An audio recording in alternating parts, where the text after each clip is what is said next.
Desde hace siglos, el poder ha comprendido algo que pocos se atreven a admitir.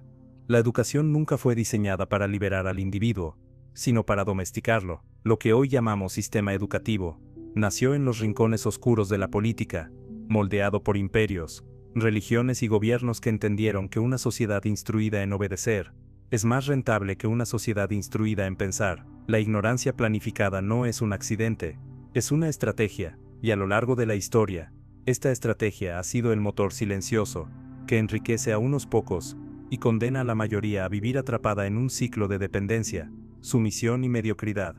La historia de la educación comienza mucho antes de lo que solemos imaginar. No nació como un acto desinteresado de transmitir sabiduría, sino como un mecanismo para estructurar el poder. Cuando los primeros imperios empezaron a expandirse, los gobernantes comprendieron que no bastaba con tener ejércitos y leyes, hacía falta también un método para moldear las mentes. La educación no fue pensada para liberar, sino para condicionar.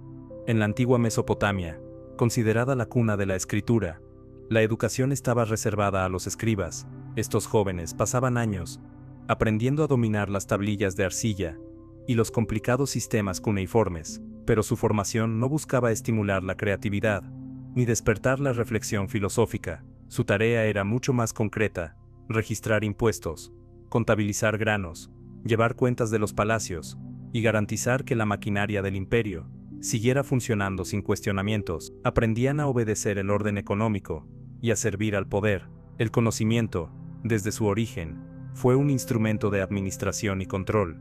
Egipto refinó aún más esa idea. Allí, la escritura jeroglífica era un privilegio sagrado, monopolizado por sacerdotes y burócratas del faraón. El pueblo llano, los campesinos y artesanos, jamás tuvieron acceso al saber escrito. La razón era evidente: quien controlaba la escritura, controlaba la historia. Si el pueblo no sabía leer ni escribir, nunca podría cuestionar los relatos oficiales, ni desafiar el orden establecido. La ignorancia no era un descuido, era una estrategia política para asegurar obediencia.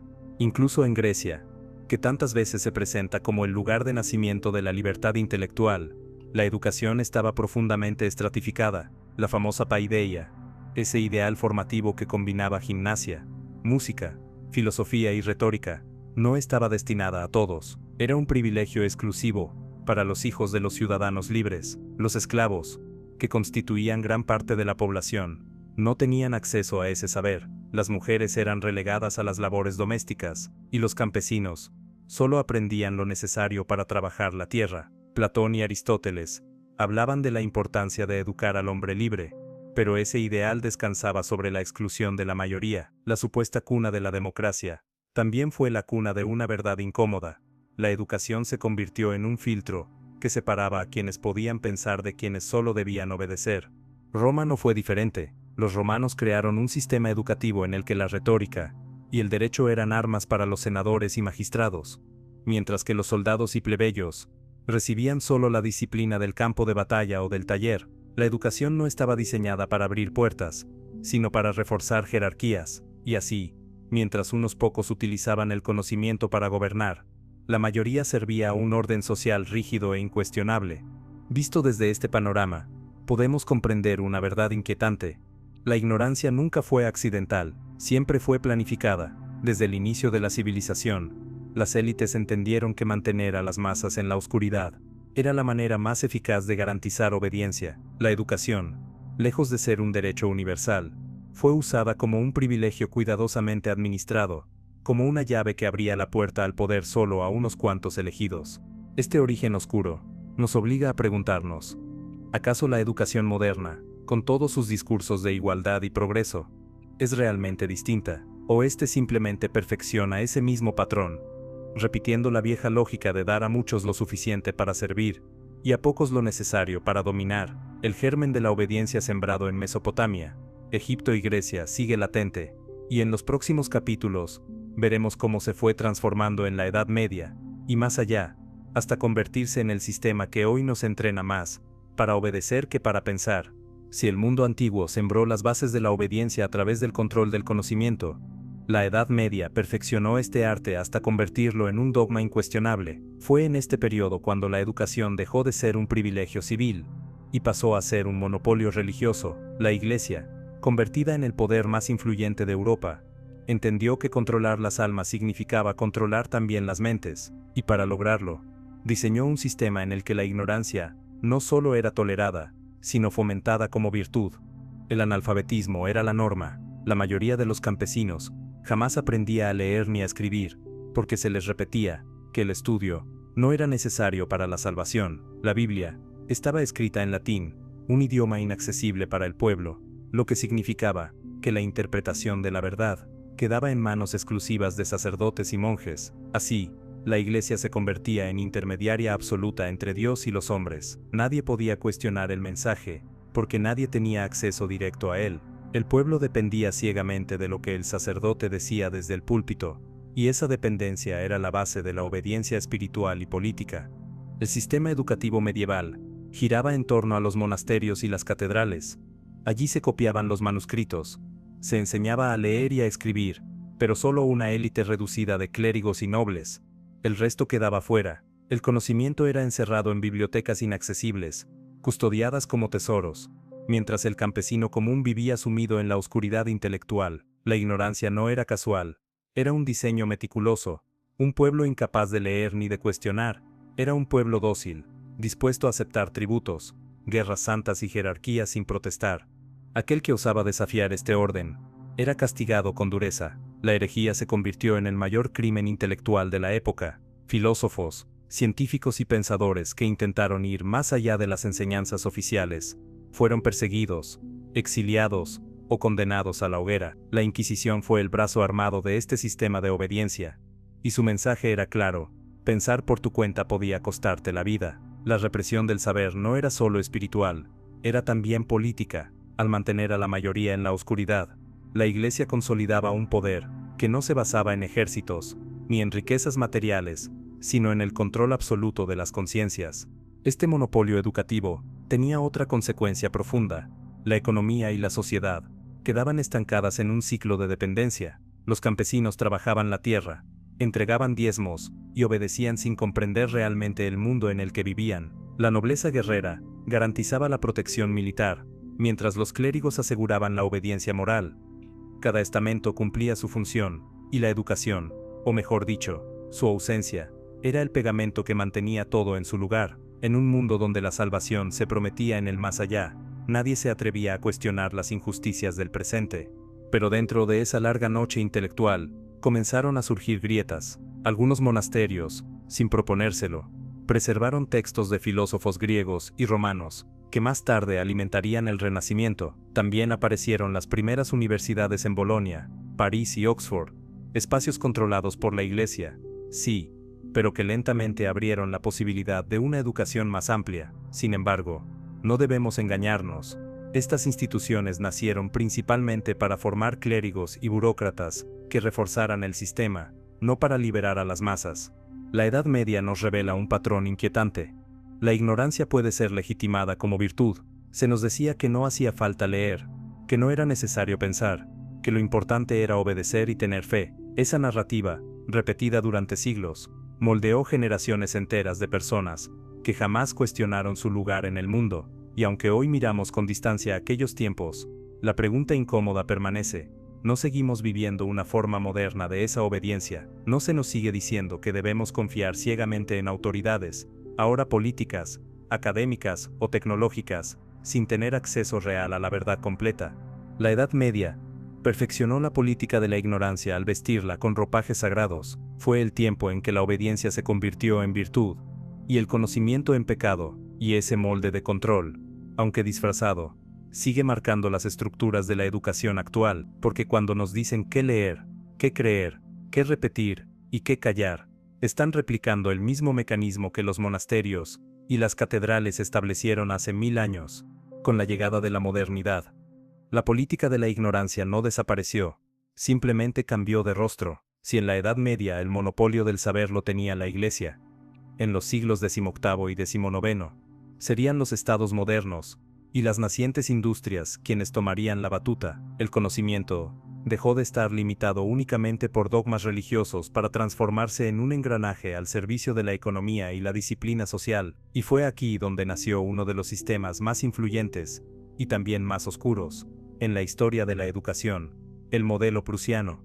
Prusia, un reino europeo que se convirtió en potencia militar durante el siglo XVIII, entendió que el secreto de la obediencia estaba en moldear a los ciudadanos desde la infancia. No se trataba ya de impedir que la gente aprendiera a leer, sino de enseñarles solo lo suficiente para cumplir con las órdenes de manera eficiente. El objetivo no era formar pensadores libres, sino soldados disciplinados y trabajadores obedientes. La escuela se convirtió en un cuartel disfrazado. El modelo prusiano estableció reglas que todavía persisten en la educación actual: horarios estrictos marcados por campanas, pupitres alineados como filas militares, exámenes que premiaban la memorización, castigos para quien se desviara del orden, y una autoridad incuestionable en la figura del maestro. Los niños eran entrenados para levantarse temprano, cumplir rutinas, permanecer en silencio y obedecer órdenes sin cuestionar. La creatividad y el pensamiento crítico eran vistos como obstáculos. Lo importante era la disciplina. La escuela dejó de ser un espacio de descubrimiento y se convirtió en una fábrica de obediencia. Este sistema no era casual. Respondía a las necesidades de la revolución industrial. Las fábricas requerían obreros que trabajaran largas jornadas, repitieran tareas monótonas y aceptaran su lugar en una cadena de producción sin levantar la voz. ¿Qué mejor entrenamiento que una infancia completa bajo un sistema escolar que premiaba la sumisión y castigaba la rebeldía? Al mismo tiempo, los estados necesitaban ejércitos capaces de seguir órdenes al pie de la letra. La escuela era, en ese sentido, un ensayo general de la obediencia militar. Lo fascinante y perturbador es que este modelo se exportó rápidamente al resto del mundo. Estados Unidos, Inglaterra, Francia y más tarde, América Latina, adoptaron el esquema prusiano como la base de sus sistemas educativos. Los políticos lo veían como una herramienta para garantizar ciudadanos útiles, obedientes, productivos y patrióticos. El resultado fue una educación masiva, sí, pero no liberadora. La alfabetización se expandió, pero el pensamiento crítico quedó restringido a las élites. Aquí se revela una paradoja profunda. Mientras el mundo celebraba el avance de la educación pública, en realidad lo que se extendía era un sistema diseñado para uniformar las mentes. Todos aprendían lo mismo, de la misma manera, bajo las mismas reglas. Se enseñaba a los niños a recitar himnos, a memorizar fechas gloriosas de la nación, a respetar símbolos patrios y a aceptar jerarquías. En otras palabras, se entrenaba a cada generación, no para cuestionar el orden, sino para perpetuarlo. La revolución industrial, al mismo tiempo que prometía progreso, consolidó la política de la ignorancia de una manera más sofisticada. Ya no se trataba de prohibir el acceso a los libros, sino de decidir qué libros se leerían. Ya no se trataba de impedir la educación, sino de diseñar una educación que enseñara a obedecer. El sistema escolar se convirtió en una prolongación de la fábrica y del cuartel. Estructuras rígidas, horarios mecánicos, contenidos repetitivos. La mente humana se moldeaba para aceptar la monotonía, la autoridad y la dependencia. Y aún hoy, 2 siglos después, seguimos viendo las huellas de ese modelo. Cada timbre que marca el inicio o el final de una clase, cada examen que premia la repetición sobre la reflexión, cada fila de pupitres que obliga a mirar hacia adelante en silencio, nos recuerda que seguimos atrapados en una escuela diseñada no para liberar, sino para domesticar. La pregunta que queda flotando es inquietante. Si la escuela nació como una fábrica de obediencia, ¿qué tan libres somos realmente después de haber pasado más de una década dentro de ella? El siglo XX fue anunciado como la era de la modernidad, de la democracia y de la expansión del conocimiento, pero detrás de los discursos de progreso, la educación siguió funcionando como el motor silencioso de la obediencia. Si en la Edad Media la ignorancia se justificaba con la fe, y en la Revolución Industrial se moldeaba con disciplina, en el siglo XX se vistió con un nuevo traje, el de la educación masiva obligatoria. Millones de familias creyeron que al enviar a sus hijos a la escuela, les estaban entregando un futuro de libertad, cuando en realidad los estaban ingresando a una maquinaria diseñada para formar ciudadanos obedientes, patriotas acríticos y consumidores dóciles. Tras la Primera Guerra Mundial, los gobiernos comprendieron que la educación podía ser utilizada como un arma de cohesión nacional. En tiempos de crisis, la escuela se convirtió en el espacio donde se fabricaban identidades colectivas, se exaltaban los símbolos patrios, se glorificaban héroes nacionales, y se enseñaban versiones oficiales de la historia, que ocultaban las derrotas, los crímenes o las contradicciones del poder. Un niño que cantaba el himno con fervor en la escuela, era el mismo joven que años más tarde marcharía al frente de batalla convencido de estar sirviendo a una causa noble. La obediencia no se imponía con látigos, se inculcaba con himnos y banderas. El auge de los regímenes totalitarios dejó aún más claro el papel político de la educación. En la Alemania nazi, la escuela fue convertida en una fábrica de soldados ideológicos. Los niños eran entrenados en la juventud hitleriana, los libros eran censurados, y los maestros se transformaban en guardianes del dogma. En la Unión Soviética, la educación exaltaba al Estado, borraba del currículo a los enemigos de la revolución, y enseñaba una versión de la historia en la que el poder siempre tenía la razón. En ambos casos, el objetivo era el mismo: eliminar la duda, formar ciudadanos que obedecieran sin cuestionar. El aula se convirtió en un campo de adoctrinamiento. Pero incluso en las democracias liberales, que se presentaban como la alternativa de la libertad, el patrón no fue muy distinto. Estados Unidos, durante la Guerra Fría, utilizó la educación para infundir patriotismo, miedo al comunismo y confianza ciega en el sueño americano. Se enseñaba a los estudiantes a ver el capitalismo como el único camino posible, y a identificar cualquier crítica al sistema como sospechosa o peligrosa. La obediencia se camuflaba bajo la palabra progreso. Al mismo tiempo, la economía encontró en la escuela un aliado perfecto. Durante el boom industrial, y más tarde en la expansión del consumo de masas, el sistema educativo se ajustó para producir trabajadores especializados y consumidores entrenados. Las universidades empezaron a prometer ascenso social, pero en realidad lo que ofrecían era una cadena de títulos que mantenía a las personas atrapadas en deudas, expectativas y empleos mal remunerados. La educación dejó de ser vista como un camino hacia la sabiduría, y se convirtió en un pasaporte para integrarse en la maquinaria productiva. El siglo XX consolidó así una ilusión: la idea de que más educación equivalía automáticamente a más libertad, pero lo que realmente se expandía era una educación diseñada por los estados, y financiada muchas veces por las grandes corporaciones, interesadas en formar ciudadanos funcionales al sistema. Se hablaba de alfabetización, pero se ocultaba que leer y escribir no garantizaba pensar. Se celebraban graduaciones, pero se ignoraba que la mayoría de los graduados jamás cuestionarían el orden que los mantenía atrapados en empleos precarios y deudas interminables. La política de la ignorancia había alcanzado un nuevo nivel. Ya no se trataba de prohibir el acceso al conocimiento, como en la Edad Media, ni de limitarlo a unos pocos, como en la Antigüedad. Se trataba de ofrecerlo masivamente, pero bajo un formato controlado, superficial y dirigido. El resultado era una sociedad donde todos sabían leer, pero pocos sabían interpretar, donde todos tenían títulos, pero casi nadie tenía criterio, donde millones se creían libres, pero en realidad vivían obedeciendo órdenes invisibles. El siglo XX fue el siglo en que la obediencia se vendió como progreso. Fue el tiempo en que las élites descubrieron que no hacía falta reprimir abiertamente para mantener el control. Bastaba con diseñar una escuela que formara ciudadanos convencidos de que obedecer era lo correcto. Y lo más inquietante es que ese legado no quedó en el pasado. Lo seguimos viviendo en cada aula, en cada currículo oficial, y en cada título universitario que promete un futuro que nunca llega. El siglo XXI prometía ser diferente. La llegada de Internet, de las redes sociales y del acceso ilimitado a la información, parecía anunciar el fin de la ignorancia planificada. Por primera vez en la historia, un campesino, un obrero o un estudiante podían tener en sus manos más conocimiento del que tuvieron reyes, papas o emperadores en milenios enteros. Se nos dijo que estábamos entrando en la era de la información, un tiempo en el que la educación ya no sería un privilegio, sino un derecho universal y abierto. Pero la realidad fue otra. La política de la ignorancia se adaptó a la modernidad, se volvió más sofisticada, más sutil, y en muchos casos, más peligrosa.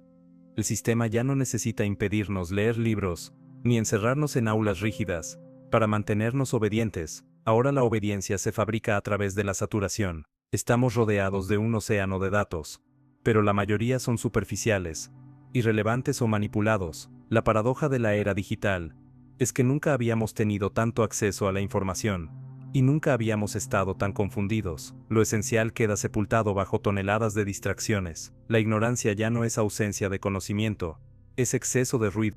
Las redes sociales se convirtieron en la nueva escuela invisible. Millones de personas pasan horas repitiendo consignas, siguiendo tendencias, y consumiendo contenidos diseñados no para educar, sino para entretener y controlar. Los algoritmos deciden qué vemos, qué pensamos, y en muchos casos, qué creemos. La obediencia Ya no se inculca con campanas ni con pupitres alineados, sino con notificaciones, likes y videos virales. Lo que parece libertad de elección, es en realidad una sofisticada maquinaria de condicionamiento psicológico. La educación formal, lejos de adaptarse a este cambio, reforzó la misma lógica de siempre. Las universidades multiplicaron los títulos, pero también las deudas. Los gobiernos siguieron diseñando currículos, que enseñan fórmulas y fechas, pero que rara vez invitan a cuestionar los grandes intereses detrás del sistema. Los niños del siglo XXI siguen pasando horas, repitiendo contenidos, memorizando exámenes y obedeciendo reglas, como si el modelo prusiano aún gobernara en silencio. La diferencia es que al salir del aula, entran en una segunda escuela, la del mercado digital, donde la obediencia se mide en consumo. Y aquí aparece otro elemento central: el vínculo entre ignorancia y consumo. Una persona que no cuestiona, es una persona que compra sin reflexionar, que vota sin pensar, que trabaja sin negociar. Las grandes corporaciones entendieron que la mejor forma de mantener el sistema funcionando no era formando ciudadanos libres, sino consumidores obedientes. La publicidad se convirtió en la nueva pedagogía. Nos enseña qué desear, qué imitar y hasta qué odiar. El resultado es inquietante. Vivimos convencidos de que tenemos libertad, porque podemos elegir entre miles de productos en un supermercado, entre cientos de carreras universitarias, o entre decenas de plataformas digitales. Pero esa libertad es ilusoria. Elegimos dentro de los límites que el sistema nos impone. Creemos que pensamos por nuestra cuenta, cuando en realidad nuestras decisiones están moldeadas por algoritmos, propaganda y narrativas cuidadosamente diseñadas. La obediencia ya no se percibe como imposición, sino como elección voluntaria, y eso la hace aún más peligrosa. La era digital, que prometía ser la era de la emancipación intelectual, terminó consolidando una nueva forma de esclavitud, la esclavitud de la distracción. Mientras creemos que estamos informados, en realidad estamos siendo adormecidos por un bombardeo de estímulos que nos impide profundizar, cuestionar y transformar. La ignorancia ya no se mide en analfabetismo, sino en incapacidad de distinguir lo verdadero de lo falso, lo esencial de lo trivial. Y esa es la victoria más grande de la política de la ignorancia en nuestra era, porque al final, un ciudadano desinformado puede rebelarse, pero un ciudadano saturado de información inútil difícilmente encontrará la claridad para hacerlo. Así, el poder mantiene lo que siempre buscó: obediencia, solo que ahora, en lugar de ser impuesta con cadenas, se presenta como libertad de elección. La educación moderna se nos presenta como el mayor triunfo de la civilización. Se habla de acceso universal, de igualdad de oportunidades y de movilidad social. Nos dicen que quien estudia tendrá un futuro asegurado, que un título universitario es el pasaporte al éxito, y que la escuela es el camino más seguro hacia la libertad. Pero detrás de ese discurso optimista, se esconde un engranaje silencioso: la obediencia invisible, esa que no necesita castigos ni cadenas, porque se disfraza de promesa, de sueño y de progreso. El niño del siglo XXI entra a la escuela con una mochila llena de expectativas. Desde pequeño se le repite que debe sacar buenas notas, obedecer a los maestros y cumplir con los deberes para ser alguien en la vida. Y ese mantra se repite durante años, hasta que se convierte en verdad incuestionable. Lo que pocos notan es que esa verdad no está diseñada para liberar, sino para domesticar. La escuela no enseña a pensar, enseña a obedecer reglas. No enseña a crear, enseña a repetir. No enseña a vivir, enseña a aprobar exámenes. La obediencia está tan normalizada que pasa desapercibida.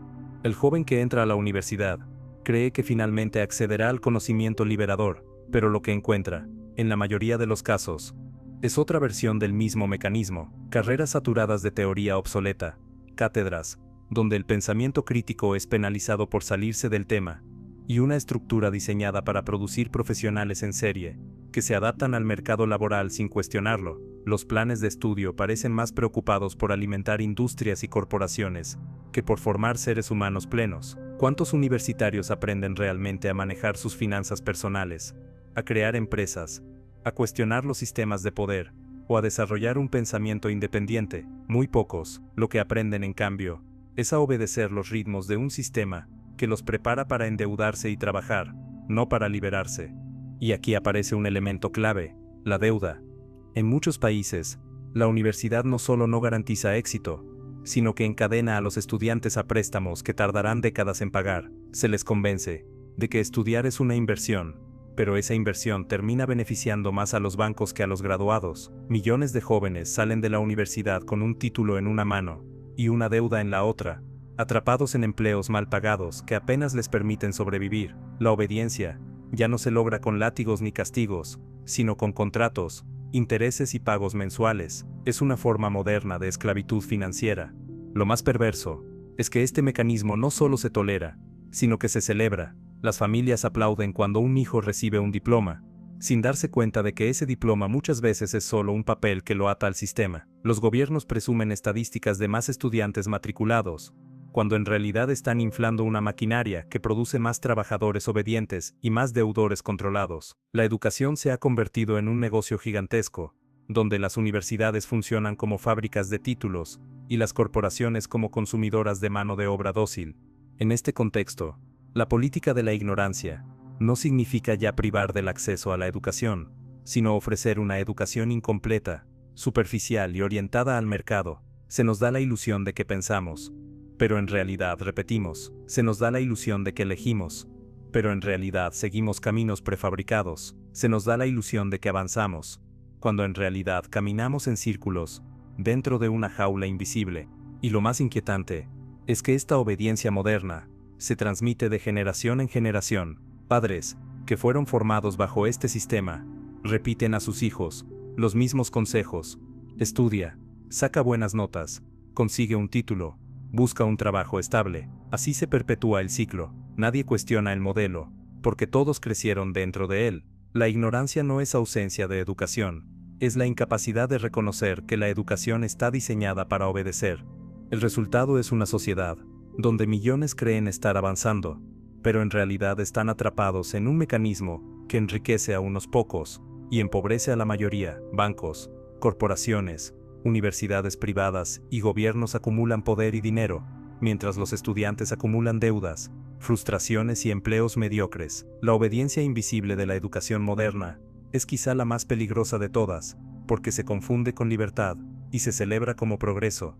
Si la educación moderna ha logrado domesticar a las masas en lo económico y lo laboral, su golpe más profundo no se encuentra en las aulas ni en los títulos, sino en el terreno invisible de las emociones, porque la obediencia no es solo un acto externo de cumplir órdenes, es también un estado interno en el que el individuo aprende a silenciarse, a desconfiar de sí mismo y a ceder su poder personal a figuras de autoridad. Esta es la dimensión más peligrosa del sistema, la obediencia emocional.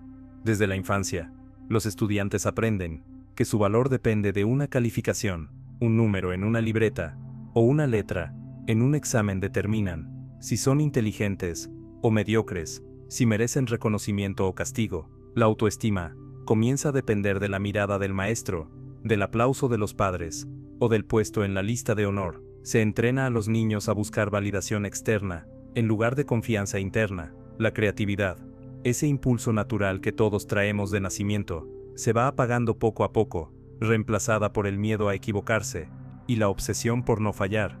El sistema educativo no tolera demasiado la individualidad. El niño curioso que hace demasiadas preguntas es visto como problemático. El joven creativo que propone una respuesta distinta a la correcta es penalizado. El que se atreve a desafiar al profesor es etiquetado como rebelde. Así, poco a poco, se interioriza un mensaje silencioso: no pienses demasiado, no hables demasiado, no cuestiones demasiado. La obediencia emocional no necesita gritos ni castigos físicos, se impone a través de la vergüenza, del miedo al ridículo, de la presión social.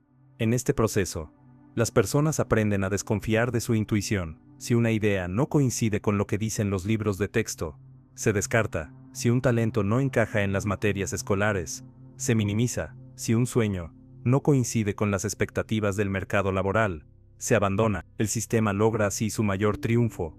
No solo moldea trabajadores obedientes, sino también individuos que dudan de sí mismos, que temen a la libertad, y que prefieren seguir instrucciones antes que arriesgarse a fallar.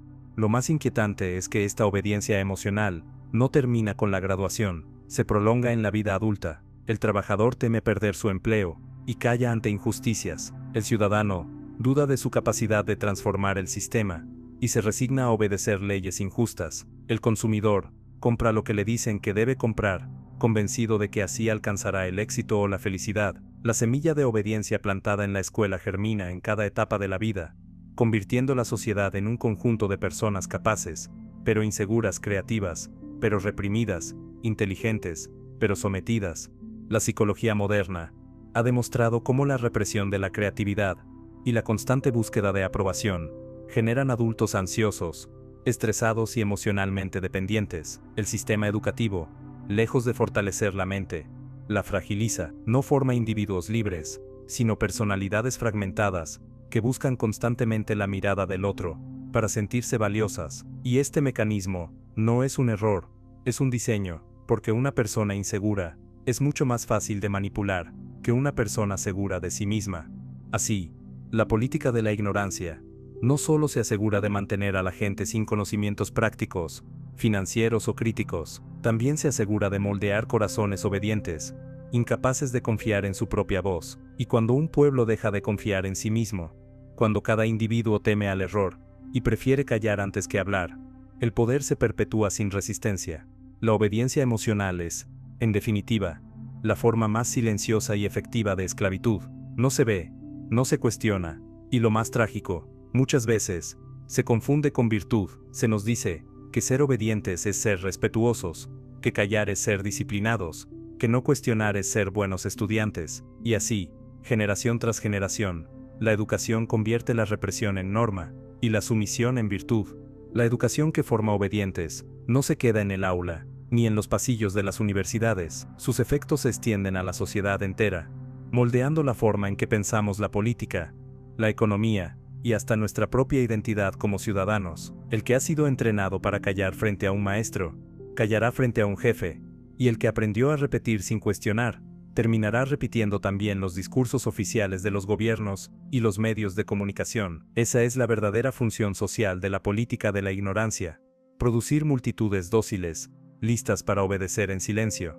En el siglo XX, esta obediencia se manifestó en los regímenes totalitarios, que moldeaban desde la escuela hasta la propaganda pública, pero en el siglo XXI, la manipulación es aún más sofisticada. Ya no se impone por la fuerza bruta, sino a través de narrativas cuidadosamente diseñadas. Los medios de comunicación, y más recientemente, las redes sociales, funcionan como prolongaciones del aula escolar, transmiten lo que debe creerse, señalan lo que debe odiarse, y censuran lo que no debe pensarse. El ciudadano promedio, formado en un sistema que nunca le enseñó a analizar críticamente, se convierte en el blanco perfecto para la manipulación masiva. Así se explica por qué sociedades enteras pueden dividirse en bandos ideológicos enfrentados, cada uno convencido de tener la razón, pero ambos repitiendo slogans prefabricados. La educación no les dio herramientas para dialogar, sino reflejos para obedecer. La obediencia emocional se traduce en obediencia política. Basta con que una figura de autoridad, un presidente, un influencer, un medio de comunicación, señale un enemigo, para que las masas reaccionen con odio ciego. Y lo más inquietante es que creen estar decidiendo por sí mismas, cuando en realidad están obedeciendo el guión que se les escribió desde pequeños. La política de la ignorancia necesita ciudadanos que voten sin entender, que trabajen sin exigir, y que consuman sin reflexionar. Por eso la escuela jamás enseña a identificar la manipulación mediática, jamás enseña cómo funcionan los bancos o los sistemas de poder económico, jamás enseña cómo cuestionar una narrativa política. Se nos entrena para repetir constituciones, fechas patrias y biografías de próceres, pero no para preguntarnos quién se beneficia con la historia que nos contaron. El resultado es un pueblo que confunde obediencia con patriotismo y sumisión con ciudadanía. La manipulación social alcanza su punto máximo cuando el propio ciudadano se convierte en guardián de su cárcel, al igual que el estudiante que ridiculiza al compañero que piensa diferente. El adulto formado en la obediencia defiende con fervor las ideas que el sistema le inculcó, atacando a todo aquel que se atreve a cuestionarlas. No hacen falta policías para imponer el orden cuando son los propios ciudadanos los que se vigilan entre sí, denunciando, ridiculizando y castigando a quienes se salen del molde. Esa es la perfección del control, cuando la obediencia deja de ser impuesta y se convierte en autopolicía. Lo más trágico es que esta manipulación no solo enriquece a unos pocos, sino que profundiza las divisiones sociales. Mientras los ricos acceden a una educación crítica, global y práctica, las mayorías reciben narrativas de obediencia disfrazadas de progreso. Así, la brecha entre los que piensan y los que obedecen se ensancha cada vez más. Los primeros gobiernan, crean empresas y dictan políticas. Los segundos repiten, consumen y obedecen. La ignorancia, lejos de ser un problema casual, se convierte en un recurso político invaluable. En definitiva, la política de la ignorancia ha logrado algo que los antiguos imperios jamás imaginaron: producir ciudadanos que no solo obedecen, sino que defienden su propia obediencia, creyendo que es libertad, y mientras las masas se entretienen discutiendo entre sí, sin cuestionar las estructuras reales del poder, los mismos de siempre acumulan riqueza, influencia y control. La obediencia emocional se ha transformado en obediencia política, y la democracia, en muchos casos, no es más que un teatro donde los obedientes aplauden, mientras los poderosos mueven los hilos. Si la política de la ignorancia logró fabricar ciudadanos dóciles en el terreno social y político, su victoria más rentable se encuentra en el mercado, porque el obediente no solo vota como le dicen, también compra lo que le ordenan, trabaja donde lo necesitan, y se endeuda sin cuestionar. La educación que entrena para obedecer, en última instancia, alimenta un sistema económico que enriquece a una élite y condena a la mayoría a vivir atrapada en un ciclo interminable de trabajo, consumo y deuda. Desde la escuela, se nos prepara para entrar en esta dinámica. Nos enseñan a memorizar fórmulas matemáticas que rara vez aplicaremos en la vida real, pero jamás nos explican cómo funciona un crédito, cómo se calcula un interés, o cómo leer un contrato bancario. Nos repiten fechas históricas, pero no nos hablan de cómo el dinero se crea, ni de quién controla los bancos centrales. Nos entrenan para ser empleados obedientes, no para ser libres financieramente, y así, cuando salimos al mundo adulto, nos encontramos desarmados ante un sistema que se aprovecha de nuestra ignorancia económica. La obediencia emocional que aprendimos en la escuela se transforma en obediencia financiera. Aceptamos sin cuestionar que un préstamo estudiantil es la única forma de acceder al futuro, que una hipoteca es un paso obligado para formar un hogar, que las tarjetas de crédito son necesarias para vivir. Nos endeudamos creyendo que estamos progresando, pero en realidad estamos entregando años de nuestra vida al sistema financiero. Los bancos y las corporaciones, al igual que los emperadores y sacerdotes del pasado, se benefician de nuestra obediencia disfrazada de elección.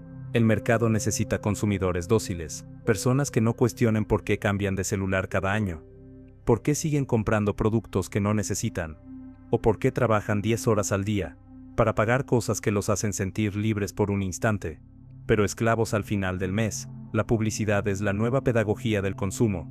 Nos enseña qué desear, qué admirar y qué imitar. La ignorancia se convierte en una herramienta de manipulación. Mientras no comprendamos cómo funciona el sistema económico, seguiremos atrapados en él.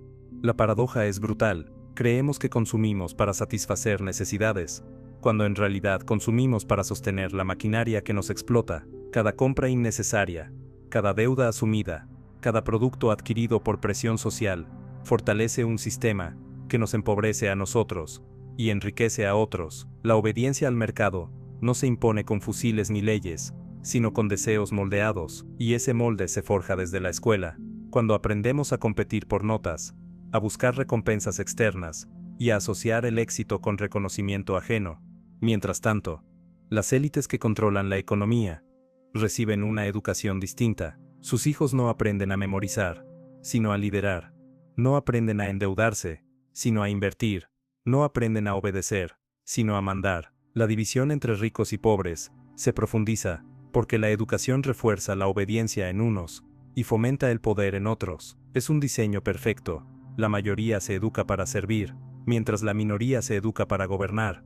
Así, la política de la ignorancia alcanza su expresión máxima en la economía global. La escuela forma consumidores obedientes que sostienen el mercado con su trabajo y su deuda. El mercado enriquece a las corporaciones y a los bancos que diseñan las reglas, y los gobiernos se benefician de ciudadanos que confunden consumo con libertad, deuda con progreso y obediencia con éxito. Todo está interconectado. El resultado es una sociedad donde millones trabajan duro, estudian con esfuerzo y cumplen con todas las reglas, pero nunca logran escapar de la precariedad. No es porque no sean capaces, sino porque fueron educados para obedecer, no para liberarse, y en ese ciclo interminable de trabajo y consumo, la riqueza fluye siempre hacia arriba, hacia los mismos de siempre. La obediencia, en este sentido, es el combustible del mercado. Sin ella, las corporaciones perderían clientes, los bancos perderían deudores, y los gobiernos perderían contribuyentes dóciles. Por eso, la política de la ignorancia no solo se mantiene, sino que se refuerza. Es demasiado rentable para los que controlan el juego. La política de la ignorancia no solo opera dentro de cada país, moldeando a individuos obedientes para sostener economías nacionales. Su alcance es mucho mayor, se proyecta a escala planetaria. La educación para obedecer se convirtió en una herramienta geopolítica que durante siglos ha dividido al mundo en dos grandes bloques: las naciones que concentran el conocimiento, la innovación y la riqueza, y aquellas condenadas a ser proveedoras de mano de obra barata, recursos naturales y obediencia económica. La historia del colonialismo lo demuestra con claridad.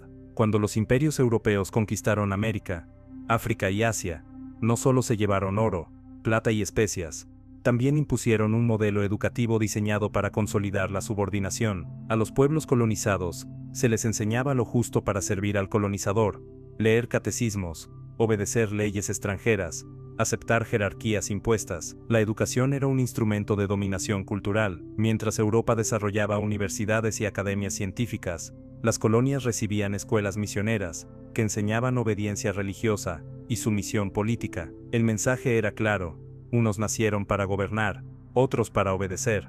Con el paso de los siglos, esta división se sofisticó. Tras la Segunda Guerra Mundial y la descolonización, los países del Tercer Mundo se enfrentaron a un dilema: cómo educar a sus pueblos para salir de la pobreza. Sin embargo, el sistema internacional ya estaba diseñado para mantener la dependencia. Los organismos financieros imponían reformas educativas, condicionadas por préstamos. Los manuales escolares reproducían narrativas extranjeras, y las universidades en países pobres se convertían en fábricas de profesionales destinados a servir en economías extranjeras o a emigrar en busca de oportunidades. El conocimiento, otra vez, quedaba centralizado en las potencias. En la era contemporánea, la brecha educativa entre países ricos y pobres sigue siendo evidente. En los primeros, la educación fomenta creatividad, liderazgo e innovación. En los segundos, se insiste en la memorización, la disciplina y el respeto incuestionable a la autoridad. Mientras en Silicon Valley, los jóvenes aprenden a programar desde pequeños y se les anima a fundar empresas, en América Latina, África o gran parte de Asia, se enseña a los estudiantes a seguir instrucciones, aspirar a un empleo estable y a no cuestionar el orden global. Así se mantiene viva una jerarquía invisible. Unos crean la tecnología, otros solo la consumen.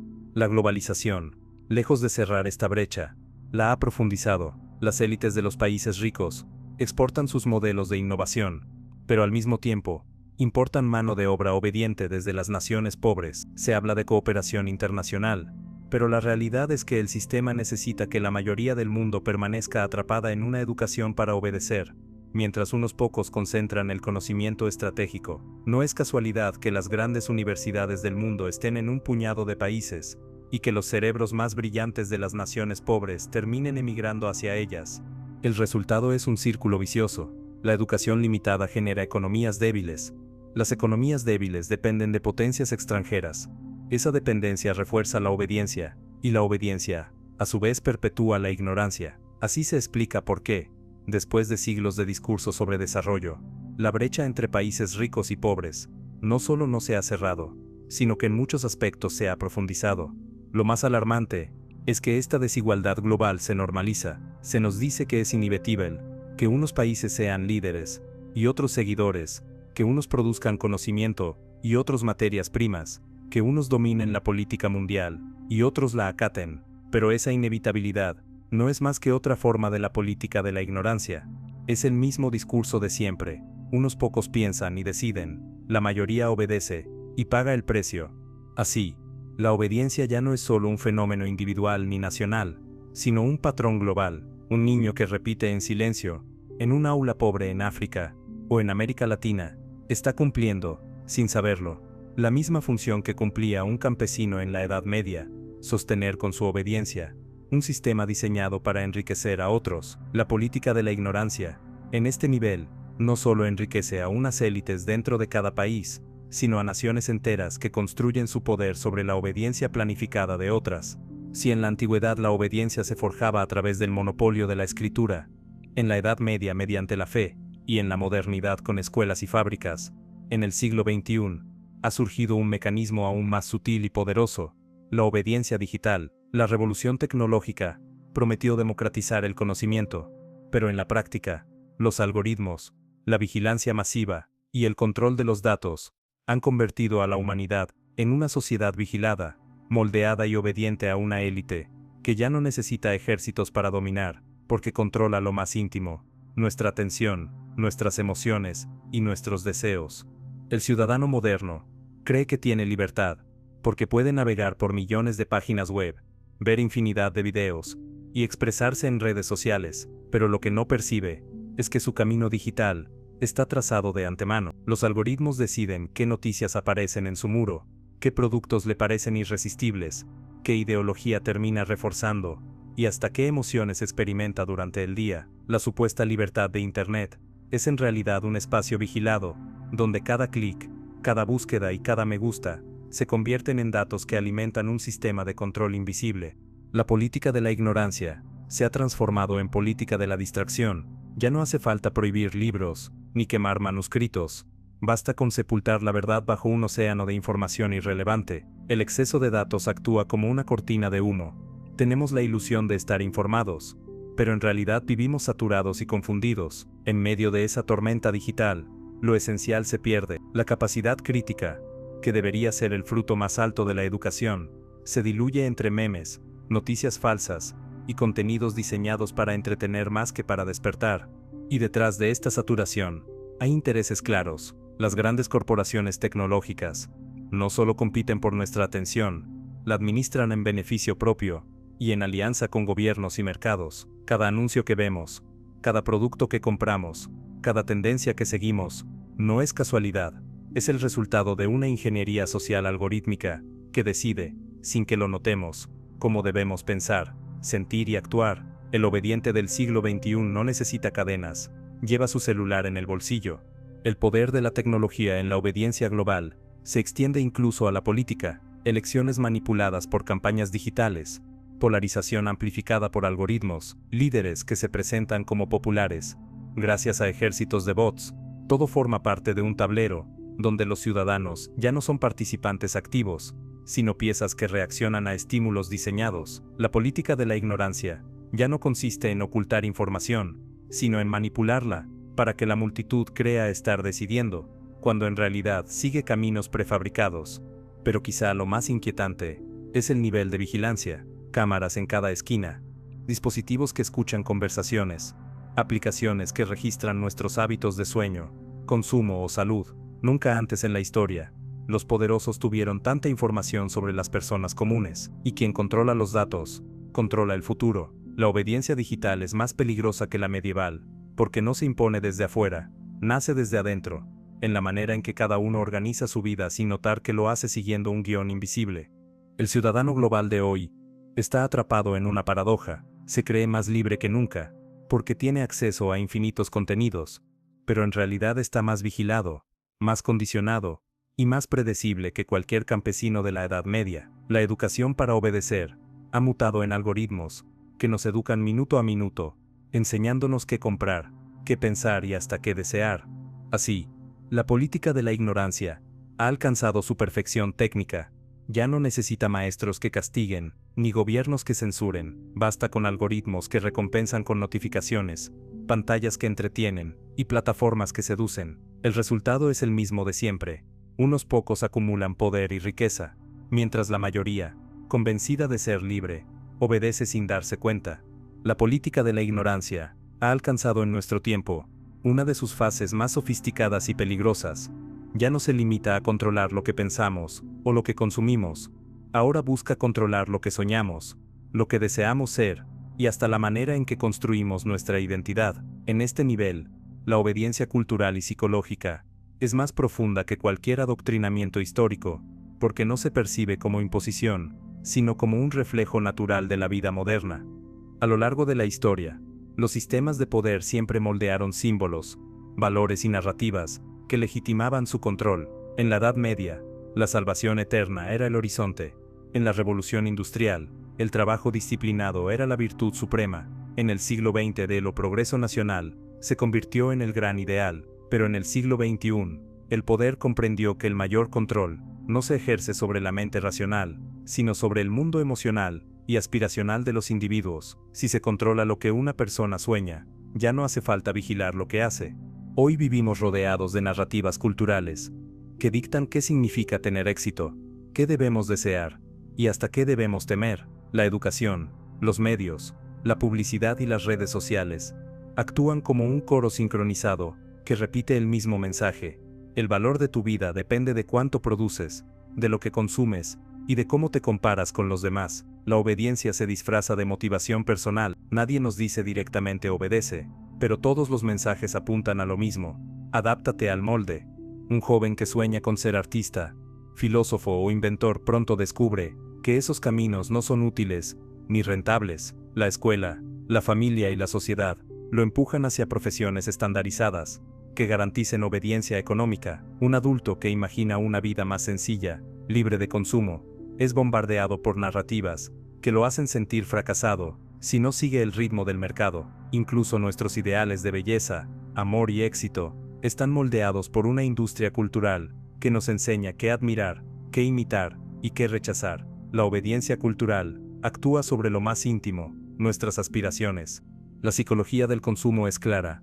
Una persona insegura y aspiracional es más fácil de manipular que una persona plena y consciente. Por eso, la política de la ignorancia fomenta la comparación constante, la competencia vacía y la ilusión de que siempre falta algo para ser feliz. Así, la gente obedece no solo por miedo a la autoridad, sino por miedo a no encajar, a no ser aceptada, a no alcanzar los estándares culturales impuestos. La obediencia emocional se convierte en obediencia identitaria. Lo más inquietante es que esta forma de control no se impone a través de discursos políticos, sino a través del entretenimiento y la cultura. Una canción popular, una serie de televisión o un anuncio publicitario pueden tener más poder formativo que años de escuela. La cultura moldea aspiraciones, y quien controla la cultura, controla los sueños colectivos. Y cuando un pueblo sueña lo que el poder quiere que sueñe, ya no hace falta reprimirlo. Él mismo perseguirá esa meta, aunque sea su propia cárcel. Así, millones de personas trabajan sin descanso para alcanzar un éxito que nunca llega. Compran productos para llenar vacíos creados artificialmente, y moldean su identidad en función de lo que otros esperan. La obediencia cultural ha transformado la libertad en apariencia, y el deseo en esclavitud. Es el triunfo definitivo de la política de la ignorancia. Controlar no solo lo que hacemos, sino lo que queremos ser. La política de la ignorancia, al perfeccionarse en el control de las emociones y los sueños, ha generado una consecuencia silenciosa pero devastadora: una crisis global de sentido. Millones de personas se levantan cada día para cumplir rutinas que no eligieron, para trabajar en empleos que no disfrutan, y para perseguir metas que en el fondo no comprenden. Obedecen las reglas, cumplen con las expectativas, consumen lo que se les ofrece, y avanzan en un camino trazado por otros. Pero llega un momento en el que la pregunta inevitable aparece: ¿para qué? En la escuela, nunca se nos enseñó a responder esa cuestión. Se nos enseñó a resolver problemas matemáticos, a memorizar fechas históricas, a repetir fórmulas, pero nunca a reflexionar sobre el propósito de nuestra vida. La política de la ignorancia no necesita individuos que busquen sentido, necesita engranajes que funcionen en automático. Así, desde la infancia, se nos entrena para adaptarnos al sistema, no para cuestionar si ese sistema merece ser seguido. El resultado es una generación tras otra de adultos que saben obedecer, pero no saben vivir. La crisis del sentido se manifiesta de muchas formas. El trabajador que dedica 30 años a una empresa y un día se da cuenta de que nunca fue dueño de su tiempo. El estudiante que se gradúa con honores y descubre que su título no le abre puertas, sino deudas. El ciudadano que vota cada 4 años con la esperanza de un cambio, pero ve que el sistema sigue intacto. El consumidor que compra y compra, y aún así, siente un vacío que ningún objeto puede llenar. Todos ellos son rostros distintos de la misma verdad. La obediencia sin propósito es una forma de vacío existencial. Filósofos, como Viktor Frankl, que sobrevivió a los campos de concentración nazis, ya lo advirtieron: el hombre puede soportar casi cualquier sufrimiento, si tiene un para qué, pero se derrumba cuando no encuentra sentido. Y eso es precisamente lo que ha logrado la política de la ignorancia: producir sociedades enteras que obedecen, trabajan, consumen y producen sin comprender el para qué. Es una obediencia que no solo empobrece económicamente, sino también espiritualmente. Esta crisis de sentido es el terreno fértil de las nuevas enfermedades del siglo XXI, la ansiedad, la depresión, el estrés crónico, el vacío existencial. Nunca antes habíamos tenido tantas herramientas, tantos avances y tantas comodidades, y nunca antes habíamos visto a tanta gente sentirse perdida, insatisfecha e incompleta, porque cuando la vida se reduce a obedecer rutinas sin comprender su propósito, la consecuencia inevitable es el vacío interior. Sin embargo, esta crisis también abre la posibilidad de un despertar, porque allí donde el sistema ya no puede responder a las preguntas fundamentales, surge la oportunidad de que el individuo empiece a buscarlas por sí mismo. Cuando un trabajador, un estudiante o un ciudadano se atreve a cuestionar el para qué de su vida, está dando el primer paso para romper la obediencia. Y es aquí donde la historia puede cambiar. La misma política de la ignorancia que fabrica obedientes puede, paradójicamente, sembrar las semillas de la rebelión, cuando las personas descubren que han vivido obedeciendo sin sentido. La crisis de sentido, por tanto, no es solo una tragedia, es también una puerta hacia una nueva forma de educación, hacia una conciencia más profunda, y hacia la posibilidad de recuperar lo que nos fue arrebatado desde el inicio, la capacidad de pensar, de crear y de vivir con propósito. Pero esa puerta no se abrirá sola, requiere valentía, reflexión y sobre todo, el rechazo a seguir obedeciendo ciegamente. Cuando la obediencia pierde su máscara de progreso y deja al descubierto el vacío del sinsentido, comienza a emerger algo que el sistema teme profundamente, el despertar. Porque allí donde la política de la ignorancia ha sembrado obediencia y docilidad, también ha creado las condiciones para que algunos individuos se atrevan a rebelarse interiormente. Esa rebelión no siempre es política ni económica, sino más íntima, más radical. La decisión de pensar por sí mismos, de recuperar su voz, de buscar un propósito más allá de las órdenes y las narrativas oficiales. La historia está llena de momentos en que las grietas de la obediencia dieron paso a revoluciones intelectuales. Sócrates, cuestionando las verdades de Atenas, y enfrentando la muerte antes que obedecer ciegamente. Giordano Bruno, desafiando los dogmas de la Iglesia, para afirmar que el universo era infinito. Viktor Frankl, descubriendo en medio del horror de los campos de concentración, que el hombre puede resistir cualquier dolor si encuentra sentido. Estos ejemplos no son excepciones aisladas, sino recordatorios de que el espíritu humano siempre guarda la capacidad de rebelarse, incluso cuando todo conspira para apagarlo. Hoy, en medio de una sociedad saturada de información, deudas, consumo y narrativas impuestas, cada vez más personas comienzan a cuestionar, se preguntan por qué estudian lo que estudian, por qué trabajan donde trabajan, por qué persiguen metas que no los hacen felices. Empiezan a comprender que han vivido obedeciendo moldes ajenos, y que ese camino no los llevará a ninguna plenitud. Ese momento de crisis es el inicio del despertar, el instante en que la obediencia deja de ser invisible y se convierte en una cárcel evidente. Este despertar no siempre se expresa en grandes revoluciones externas. Muchas veces comienza como un proceso interno, la búsqueda de filosofía, espiritualidad, psicología profunda o prácticas de autoconocimiento. No son modas pasajeras, sino síntomas de una necesidad vital: recuperar el poder sobre la propia vida. Jung lo llamaba el proceso de individuación, el viaje en el que el ser humano deja de vivir bajo las máscaras impuestas por la sociedad y comienza a encontrarse consigo mismo. Nietzsche lo describía como la transformación hacia el Übermensch, el superhombre que rompe con la moral del rebaño y se atreve a crear sus propios valores.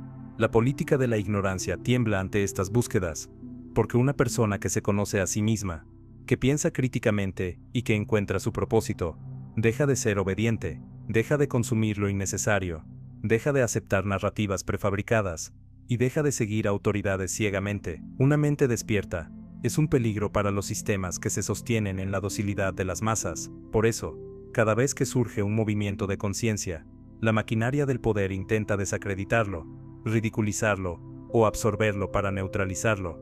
Pero el despertar se expande, silencioso y persistente. Personas que antes vivían atrapadas en rutinas vacías, comienzan a buscar nuevos modelos de vida, comunidades más libres, trabajos con propósito, educación alternativa para sus hijos, filosofías que nutran el espíritu en lugar de encadenarlo. Lo que parecía imposible, escapar del molde de la obediencia, se convierte en una posibilidad real, cuando la crisis interior abre la puerta al cuestionamiento. Y aquí se encuentra el gran giro de la historia. La política de la ignorancia puede haber sido eficaz durante siglos, pero no puede extinguir del todo la chispa de la conciencia. Cada ser humano lleva dentro de sí la capacidad de despertar, de cuestionar, de transformar, y cuando esa chispa se enciende, la obediencia deja de ser un destino y se convierte en una opción que puede rechazarse.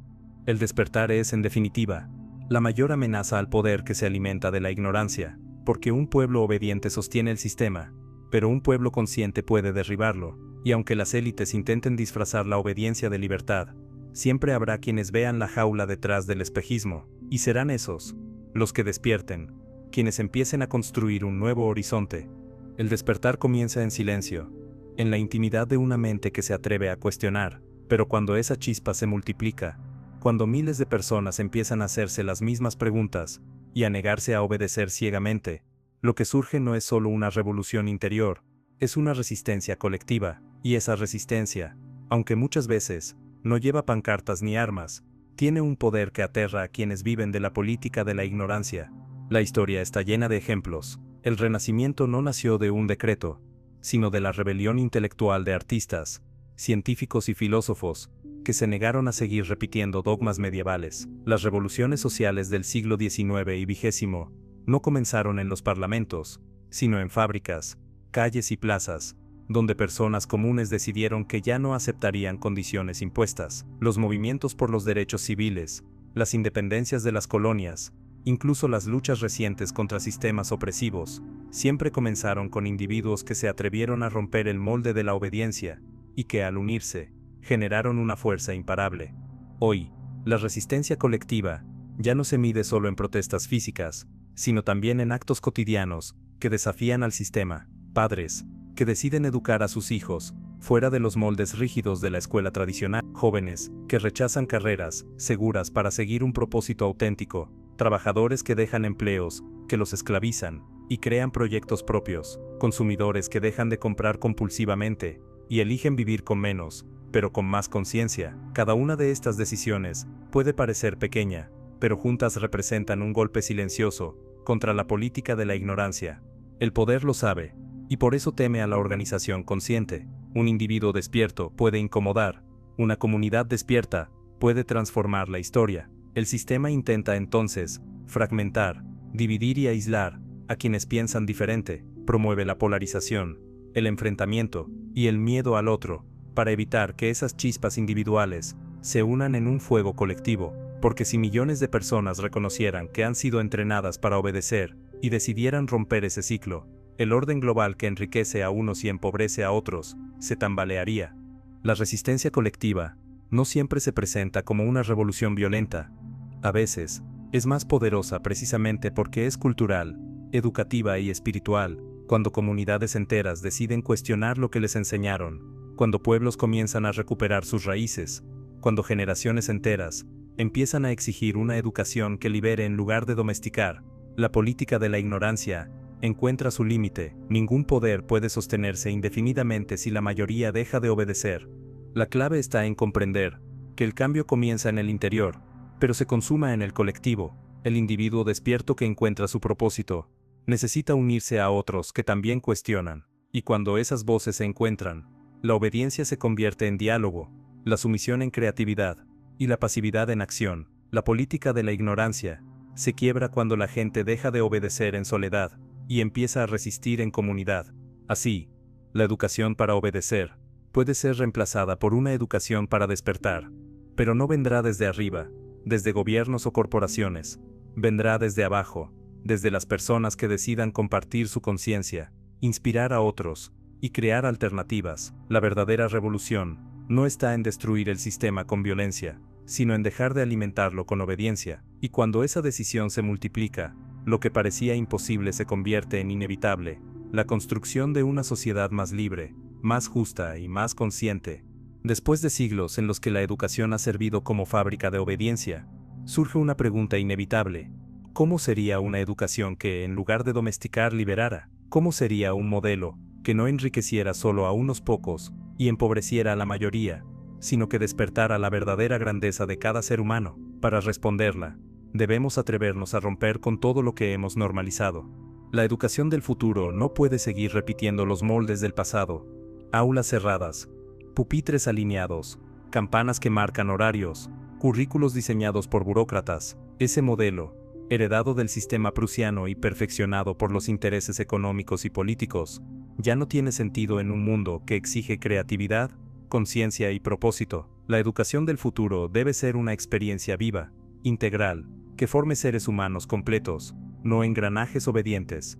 En primer lugar, debería enseñar lo que nunca se nos enseñó, a conocernos a nosotros mismos. Sócrates lo dijo hace más de 2000 años. Conócete a ti mismo, y conocerás el universo. Sin embargo, el sistema educativo evitó siempre esa ruta, porque una persona que se comprende profundamente es mucho más difícil de manipular. Una educación liberadora debería integrar la filosofía, la psicología, la espiritualidad y la creatividad como pilares, no como asignaturas marginales, porque antes de formar trabajadores o profesionales, necesitamos formar seres humanos conscientes. En segundo lugar, la educación del futuro debería enseñar a vivir en el mundo real, finanzas personales, habilidades prácticas, inteligencia emocional, pensamiento crítico, creatividad aplicada, cooperación comunitaria, todo aquello que la escuela ignoró deliberadamente, porque no servía al sistema. Una persona que entiende cómo funciona el dinero, cómo manejar su tiempo, cómo cuidar su salud mental, y cómo construir proyectos propios, es una persona libre, capaz de decidir su destino, sin depender de estructuras impuestas. Tercero, la educación del futuro debe ser diversa y personalizada. No todos aprenden de la misma manera, ni todos tienen los mismos talentos. El modelo actual uniformiza, aplana y reprime la singularidad de cada estudiante. Una educación liberadora reconocería la diversidad de inteligencias, talentos y pasiones, y acompañaría a cada individuo a desarrollar su potencial único, porque un mundo de clones obedientes es pobre, pero un mundo de individuos libres y auténticos es rico en creatividad, innovación y humanidad. Además, la educación del futuro debe romper con el miedo al error. El sistema tradicional castigó siempre la equivocación, cuando en realidad es la base del aprendizaje. Una educación liberadora vería en cada error una oportunidad de crecimiento, fomentando el coraje, la resiliencia y la curiosidad. Educar para obedecer es educar para temer, educar para la libertad es educar para atreverse. Y finalmente, la educación del futuro debe ser inseparable de la comunidad. Durante siglos, la escuela aisló al individuo, lo entrenó para competir y lo separó de la vida real. Una verdadera educación liberadora debe reconectar al estudiante con su entorno, con la naturaleza, con la sociedad. Debe enseñar que la libertad individual florece cuando se construye en cooperación con otros, no en aislamiento, porque el verdadero conocimiento no se acumula en soledad, se comparte, se dialoga y se transforma en acción colectiva. Esta visión no es utópica, es necesaria. El mundo enfrenta desafíos que ninguna obediencia ciega podrá resolver: crisis climática, desigualdad, automatización del trabajo, crisis de sentido. Solo una educación que despierte la conciencia, que enseñe a pensar críticamente y que fomente la creatividad podrá preparar a la humanidad para lo que viene. La educación del futuro no puede ser una fábrica de obediencia, debe ser un taller de libertad. El sistema actual teme esta transformación, porque sabe que una educación liberadora acabaría con su base de poder, pero la historia demuestra que los cambios más profundos comienzan como ideas imposibles, que poco a poco se convierten en realidades inevitables. Así será también con la educación. Tarde o temprano, la política de la ignorancia caerá ante la fuerza imparable de la conciencia. La historia de la humanidad podría contarse como la historia de la obediencia, desde los escribas de Mesopotamia hasta los algoritmos que hoy deciden lo que vemos en una pantalla. Siempre hubo una élite que entendió que mantener a las masas en la ignorancia era la forma más eficiente de gobernarlas. La educación, que debería haber sido el camino hacia la libertad, fue convertida en un instrumento de domesticación, y así, generación tras generación, millones de personas crecieron aprendiendo no a pensar, sino a obedecer. Sin embargo, la misma historia nos muestra que la obediencia nunca ha sido absoluta. En cada época, hubo quienes se atrevieron a romper el molde, filósofos que cuestionaron a los reyes, científicos que desafiaron a la iglesia, obreros que reclamaron derechos, estudiantes que exigieron cambios. La política de la ignorancia siempre ha intentado sofocar esas voces, pero nunca ha podido extinguirlas del todo, y ahí reside la esperanza. en que la conciencia, aunque dormida, nunca desaparece. Hoy vivimos un momento decisivo. Por un lado, el sistema de obediencia es más sofisticado que nunca. Controla lo que aprendemos, lo que consumimos, lo que soñamos, y hasta lo que creemos elegir. Pero por otro lado, cada vez más personas comienzan a despertar, a cuestionar, a buscar un sentido más allá de las narrativas oficiales. Esa tensión entre obediencia y conciencia definirá el futuro de nuestra civilización. El reto que enfrentamos es monumental. Significa atrevernos a desaprender lo que nos enseñaron, a mirar con ojos críticos las instituciones que siempre dimos por sagradas, a reconocer que la educación que recibimos fue diseñada no para empoderarnos, sino para domesticarnos. Significa también atrevernos a soñar con una educación distinta, una que forme seres humanos libres, conscientes y plenos, capaces de crear su propio destino, y de construir comunidades basadas en cooperación, no en obediencia ciega. Pero el cambio no comenzará en los ministerios, ni en las corporaciones, comenzará en cada uno de nosotros, en el padre que enseña a su hijo a cuestionar, en el estudiante que se atreve a pensar diferente, en el trabajador que rechaza una vida de deuda y consumo vacío, en el ciudadano que decide informarse más allá de lo que los medios le dicen. Cada pequeño acto de conciencia es una grieta en el muro de la obediencia, y cuando esas grietas se multiplican, el muro ya no puede sostenerse. La política de la ignorancia ha reinado durante siglos, porque convenció a las masas de que eran libres, mientras obedecían. Nuestro desafío es invertir esa lógica, atrevernos a ser verdaderamente libres, aunque el sistema intente que obedezcamos, porque el conocimiento, cuando es auténtico, no enriquece a unos y empobrece a otros, nos libera a todos. El futuro dependerá de si seguimos caminando en silencio, por el camino de la obediencia, o si decidimos construir un nuevo sendero hacia la conciencia. Esa decisión no pertenece a los gobiernos, ni a las élites, ni a los algoritmos, nos pertenece a nosotros, y quizás ha llegado la hora de tomarla. El mundo no necesita más obedientes, necesita seres humanos despiertos, capaces de pensar, de crear y de vivir con propósito. Solo entonces podremos romper definitivamente el ciclo de la ignorancia planificada y abrir, por fin, el capítulo de la verdadera libertad.